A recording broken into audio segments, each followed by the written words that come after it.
Like most in this chamber, I spent the campaign knocking on doors. I spoke to thousands upon thousands upon thousands of people in my riding.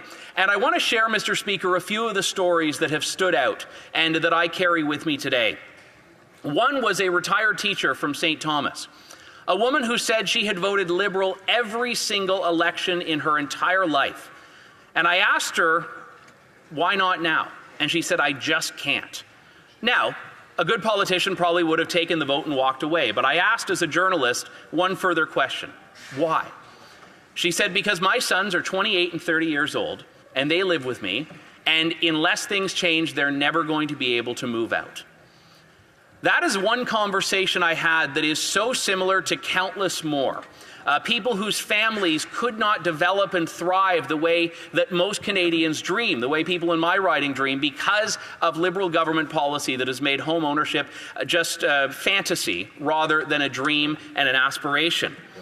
There was a business owner in Elmer who runs in the machining sector and felt like the combination of taxes and regulations and red tape, and yes, the carbon tax, had made it so unaffordable to do business in his own community that it would be better off to just shut down and retire or to move to another country, to move to the United States.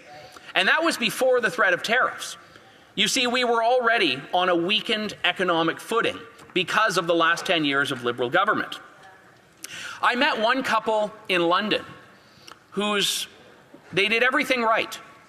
They worked, they saved what they could, they supported their children, but now their landlord is selling the house they rent from them. They were convinced with the prices of rent and the unaffordability of a home that they were going to be homeless. This is not what should happen in a country that has as much to offer as Canada.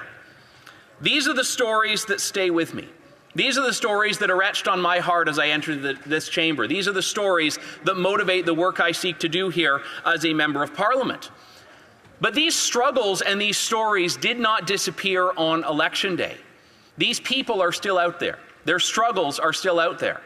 And they deserve action. And that is exactly what it is incumbent on us in this House to provide, to deliver.